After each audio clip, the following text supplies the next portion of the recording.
കഥ മായികം. രചന ഗീത നെന്മിനി. അവതരണം നിഷിതകുമാരി. നഗരത്തിലെ ഒരു മാളിൽ വെച്ചാണ് മായയെ ആദ്യം കാണുന്നത്. മലയാളിയല്ലേ എന്ന് ചോദിച്ച് അതിവേഗം പരിചയത്തിൻ്റെ പടവുകൾ ഓടിക്കയറി അവളോട് സംസാരിക്കാൻ എനിക്കും താല്പര്യം തോന്നി. അപരിചിതരോട് കൂടുതൽ സംസാരിക്കരുത്, പ്രത്യേകിച്ച് മാതൃഭാഷയിലെന്ന ഭർത്താവിൻ്റെ ഉപദേശം മറന്നതായി നടിച്ചു. ഒരു കഫേയിൽ കയറാമെന്ന് പറഞ്ഞപ്പോൾ കൂടെ പോയതും ഒരു സവിശേഷമായ അടുപ്പം തോന്നിയതുകൊണ്ടായിരുന്നു. മായ ജോലി ചെയ്തിരുന്ന ഇറ കമ്പ്യൂട്ടർ സെൻറ്റർ എനിക്കറിയാമായിരുന്നു. പേയിങ് ഗസ്റ്റായി ഒരു ഫ്ലാറ്റിൽ താമസിക്കുകയായിരുന്നു അവൾ. ഒറ്റപ്പാലത്തുകാരിയായ അവൾക്ക് നാടും വീടും ഒരുപാട് മിസ് ചെയ്യുന്നത് പോലെ തോന്നി. അവൾ സംസാരിച്ചു കൊണ്ടിരുന്നപ്പോൾ ഈ ഭാഷയും സംസാര രീതികളും വളരെ സുപരിചിതമാണല്ലോ എന്ന് തോന്നി. എനിക്ക് പ്രിയപ്പെട്ട വിഷയങ്ങളായിരുന്നു അവൾക്കും ഇഷ്ടം. ജാനകി അമ്മയുടെയും റാഫിയുടെയും പാട്ടുകൾ മൂളിയിരിക്കുന്ന രീതി പോലും എൻ്റേതായിരുന്നു. മായയോട് അതിയായ വാത്സല്യവും ഇഷ്ടവും ഉള്ളിൽ നാമ്പിടാൻ തുടങ്ങി. ഫോൺ നമ്പർ കൊടുത്ത് വീട്ടിലേക്ക് ക്ഷണിച്ചാണ് ഞങ്ങൾ പിരിഞ്ഞത്. 1 മാസത്തോളം അവളുടെ വിവരമൊന്നും ഉണ്ടായിരുന്നില്ല. തിരിച്ചു വിളിച്ചപ്പോൾ ഫോൺ എടുത്തതുമില്ല. പതിയെ മായയെപ്പറ്റി ഓർക്കാതായി. ഒരു 3 മാസങ്ങൾക്ക് ശേഷം അവളെ ഞാൻ വീണ്ടും കണ്ടു. ഒരു ഡ്രാമ ഹാളിൽ വെച്ച്. എൻ്റെ തൊട്ടടുത്തിരിക്കുകയായിരുന്നു അവൾ. ഒരു ചോദ്യത്തിനും ഉത്തരം പറയാതെ എന്നെ നോക്കിക്കൊണ്ടിരുന്നു. നീനു, നിനക്കിപ്പോഴും നീലഗിരിയുടെ സഖികളെ, ജ്വാലാമുഖികളെ എന്ന് ഓടക്കുഴൽ വായിക്കുന്നത് കേൾക്കാൻ ഇഷ്ടമാണോ? ഞെട്ടിപ്പോയി ഞാൻ. നയന എന്നു പേരുള്ള എന്നെ നീനു എന്നു മാത്രം വിളിച്ചിരുന്ന ഒരാളെ എത്രയോ വർഷം മുൻപേ മണ്ണിട്ടു മൂടിയ, നെഞ്ചു നിറയ്ക്കുകയും തകർക്കുകയും ചെയ്ത ഓർമ്മയെ അവൾ പുറത്തെടുത്തു. ഇപ്പോൾ ഇഷ്ടമല്ല എന്ന മറുപടി രസിക്കാത്തതുപോലെ എന്നെ തറപ്പിച്ചു നോക്കി. അസ്വസ്ഥത പടരുന്ന മനസ്സോടെ നോക്കിയപ്പോൾ മായയെ കാണാനില്ലായിരുന്നു. പിന്നീട് 3 മാസങ്ങൾക്ക് ശേഷം വീണ്ടും അവളെ കണ്ടു. ബ്യൂട്ടി പാർലറിൽ വെച്ച്. കണ്ണാടിയിൽ പ്രതിബിംബിച്ച മായയുടെ മുഖം എന്നെ അത്ഭുതപ്പെടുത്തി. വളരെ ശാന്തമായൊരു ചിരിയോടെ അവൾ എൻ്റെ മുടി ബ്രഷ് ചെയ്യാൻ തുടങ്ങി. ഇവിടുത്തെ സ്റ്റാഫാണ്, പഴയ ജോലി വിട്ടു എന്നവൾ പറഞ്ഞപ്പോൾ ശരിയെന്ന് കരുതി. പോകുമ്പോൾ എന്നോടവൾ ചോദിച്ചു, കുളിച്ചു തീരുമ്പോൾ ഇപ്പോഴും എത്ര കണ്ടാലും കൊതി തീരുകില്ല എനിക്കെത്ര കണ്ടാലും ഈ ചിത്രം എന്ന പാട്ട് മൂളാറുണ്ടോ? സിരകളിൽ മിന്നൽ പിണരുകൾ കടന്നുപോയി. തീർത്തും സ്വകാര്യമായ ഈ കാര്യം ഇവളെങ്ങനെ? കൗമാര കുതൂഹലങ്ങളിലേക്ക് ഊളിയിട്ട് ആനന്ദിക്കാനാണ് ഞാൻ ഈ പാട്ട് മൂളാറുള്ളത്. ആരാണിവൾ മായ? ഉള്ളിലേക്ക് കയറിപ്പോയ അവളെ പിന്നെ കണ്ടതേയില്ല. മായ ഭീതി തോന്നിക്കുന്ന ഓർമ്മയായി എന്നിൽ നിറഞ്ഞു. നമ്പർ മായ്ച്ചു കളഞ്ഞു. ഒരിക്കലും കാണരുതേ എന്നായി പ്രാർത്ഥന. 3 മാസങ്ങൾക്കു ശേഷം കൃഷ്ണക്ഷേത്രത്തിൽ വച്ച് വീണ്ടും അവൾ. മുല്ലയും തെച്ചിയും ചേർത്ത് മാല കെട്ടി ഭഗവാന് ചാർത്തുന്നു. സ്തബ്ധയായിപ്പോയി എന്നെ നോക്കി അവൾ ചോദിച്ചു, ഈ മാലയ്ക്ക് നീയിട്ടിരുന്ന പേരോർമ്മയുണ്ടോ? ഉഷസന്ധ്യ. മറന്നോ നീനു ഉഷസന്ധ്യയെ? ഹൃദയം പിടഞ്ഞു. സന്ധ്യയ്ക്ക് പൂക്കുന്ന മുല്ലയും പ്രഭാതത്തിൽ വിരിയുന്ന തെച്ചിയും ഇടതടവില്ലാതെ സുഗന്ധം വീശിയിരുന്ന ഒരിഷ്ടത്തിൻ്റെ ഓർമ്മയ്ക്ക് നൽകിയ പേരായിരുന്നു ഉഷസന്ധ്യ. ഏറ്റവും അടുത്ത കൂട്ടുകാരിക്ക് മാത്രം അറിയുന്ന ദീപാരാധനയോർമ്മ. ഫ്ലാറ്റിലെത്തിയത് പകുതി ജീവനോടെയായിരുന്നു. മായയെ ഞാൻ ഭയന്നു. ഭർത്താവിനോട് പറയാനും വയ്യ. അപരിചിതരോട് അടുപ്പമുണ്ടാക്കരുത് എന്ന് ഉപദേശിക്കുന്ന ആളാണ്. ദിവസങ്ങൾ കടന്നുപോയി. 3 മാസങ്ങളാണ് കണ്ടുമുട്ടലിനുള്ള കാലാവധി. ഓർമ്മയുണ്ടായിരുന്നു എനിക്ക്. അവൾ ആരാണെന്ന് അറിഞ്ഞേ പറ്റൂ. പേടിച്ചോടാൻ ഇനി കഴിയുകയില്ല. 3-ാമത്തെ മാസത്തിൻ്റെ അവസാന ദിവസം ബാൽക്കണിയിൽ നിൽക്കുകയായിരുന്ന എൻ്റെ തൊട്ടു പിന്നിൽ മായ. ഇന്ന് എന്താണ് അവൾ പറയാൻ പോകുന്നത്? ഏത് രഹസ്യത്തിൻ്റെ കലവറ തുറക്കാനുള്ള താക്കോലാണ് അവളുടെ കയ്യിലുള്ളത്? നീനു, നീ കയ്യിൽ മഷി കൊണ്ട് എഴുതി വച്ച പേര് കണ്ട് സരള ടീച്ചർ വഴക്കു പറഞ്ഞത് ഓർമ്മയുണ്ടോ?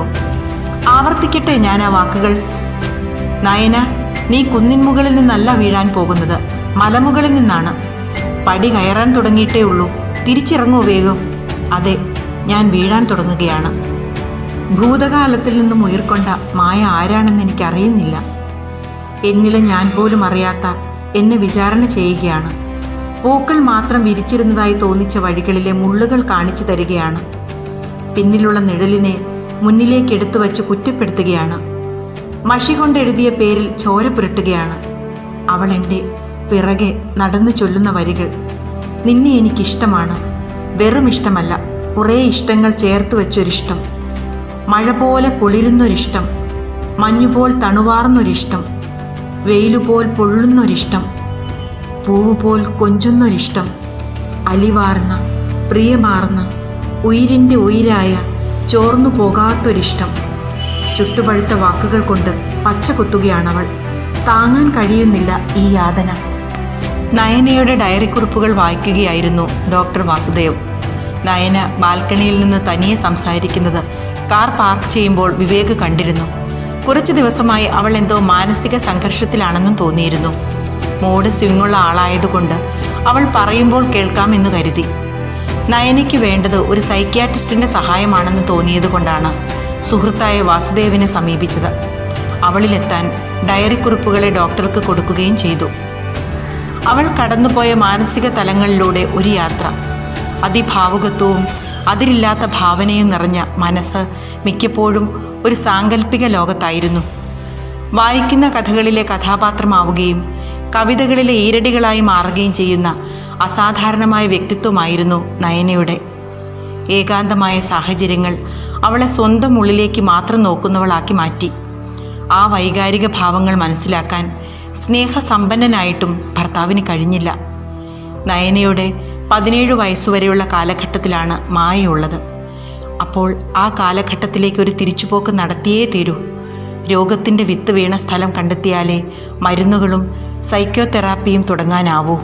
20 കൊല്ലങ്ങൾക്ക് മുൻപ് വിവേകിൻ്റെ നാടൻ വധുവായി മുംബൈ നഗരത്തിലെത്തിയതു മുതൽ സഹോദരി നിർവിശേഷമായ സ്നേഹം നയനയോട് വസുദേവനുണ്ടായിരുന്നു. എന്തു ചെയ്യുമ്പോഴും അവളുടേതായ മുദ്ര. കാറ്റും കിളിയും ഒരുമിക്കുന്നത് പോലെയുള്ള സംസാരം, ആരെയും മുഷിപ്പിക്കാത്ത പ്രകൃതം.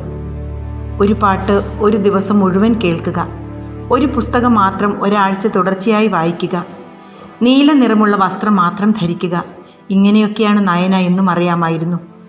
ഒരു മകൻ ജനിച്ച ശേഷവും ഒരു മാറ്റവും ഉണ്ടായില്ല. സ്നേഹനിധിയായ അമ്മയായി അവൾ. ദിയാൻ പഠിക്കാൻ ദൂരെ പോയപ്പോൾ മുഴുവൻ സമയവും വായനയിലും സംഗീതത്തിലുമായി. പിന്നെ എന്താണ് ഇടയ്ക്ക് വെച്ച് സംഭവിച്ചത്? വിവേകിന് ഒന്നും പറയാനുണ്ടായിരുന്നില്ല. സത്യത്തിൽ അയാൾക്ക് മനസ്സിലാവുന്നതായിരുന്നില്ല നയനയുടെ താല്പര്യങ്ങൾ. എന്താണ് അവളെ സന്തോഷിപ്പിക്കുക, സങ്കടപ്പെടുത്തുക, ഒരിക്കലും അറിയാൻ കഴിഞ്ഞില്ല. നയനയെപ്പറ്റി കൂടുതൽ സംസാരിക്കാൻ വസുദേവ് ആവശ്യപ്പെട്ടു.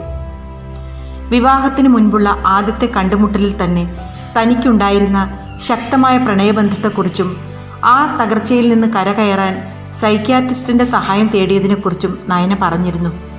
അവളുടെ നിഷ്കളങ്കതയും മനോഹാരിതയും വല്ലാതെ ഇഷ്ടപ്പെട്ടു പോയ വിവേക് അതൊന്നും കാര്യമാക്കിയില്ല.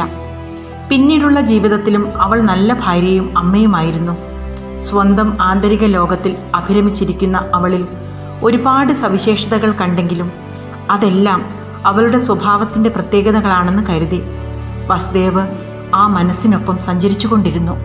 ഉറങ്ങുകയായിരുന്ന നയന എഴുന്നേറ്റ് വന്നു. വാസുദേവിൻ്റെ അടുത്തിരുന്നു. ഒരു ചിത്രം വരച്ചു കാണിക്കട്ടെ എന്ന് ചോദിച്ചു. അവളിലെ അസ്വസ്ഥത തിരിച്ചറിഞ്ഞ് വിവേക് വേഗം ക്യാൻവാസും പെയിൻറ്റും ബ്രഷുകളും എടുത്തു. നയന ചിത്രം വരയ്ക്കാൻ തുടങ്ങി. ചൂടുള്ള വിരലുകളാൽ നെറുകയിൽ ഒരു വര, നെറ്റിയിൽ ഒരു കുത്ത്, കവിളിൽ ഒരു പൊട്ട്. ചിത്രങ്ങൾക്ക് ഒരേ ഒരു നിറം, നീല നിറം. അടികൊണ്ട പാടുകൾ നീലിച്ചു കിടക്കുന്നത് പോലെ അവളുടെ ചിത്രങ്ങൾ കാണപ്പെട്ടു.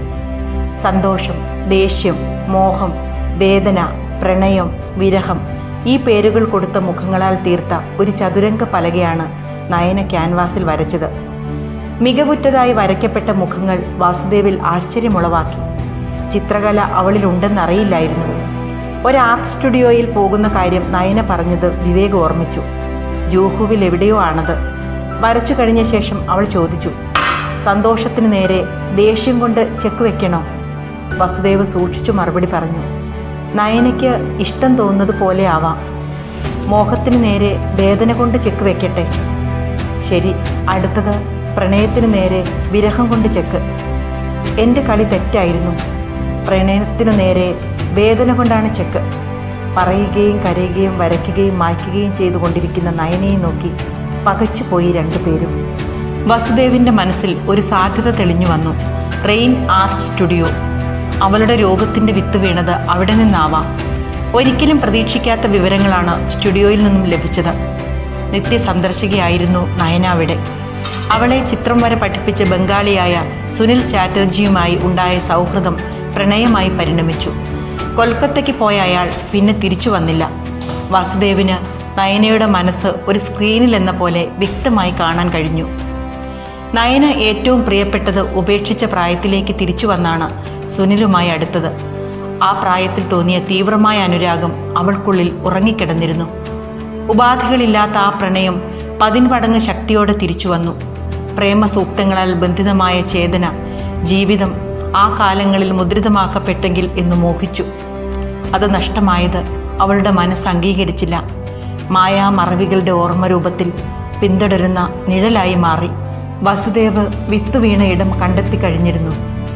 പൂർവ്വകാലത്തിലെങ്ങോ ഒരിക്കൽ മാത്രം പുഷ്പിച്ചു നശിച്ചുപോയ ചെടിയുടെ വിത്ത് ഇവൾ മനസ്സിൻ്റെ ഏതു ഭൂഗർഭ അറയിലാണ് സൂക്ഷിച്ചു വച്ചിരുന്നത്? വിവേകിന് ചോദിക്കാതിരിക്കാനായില്ല. മുളയ്ക്കാൻ ഒറ്റ വിത്തു മാത്രം മണ്ണിൽ ഒളിപ്പിച്ചു വെച്ച് മാഞ്ഞു പോകുന്ന അപൂർവം ചെടികളുണ്ട്. നിന്റെ നയന അതിൽപ്പെട്ടതാണ് വിവേക്.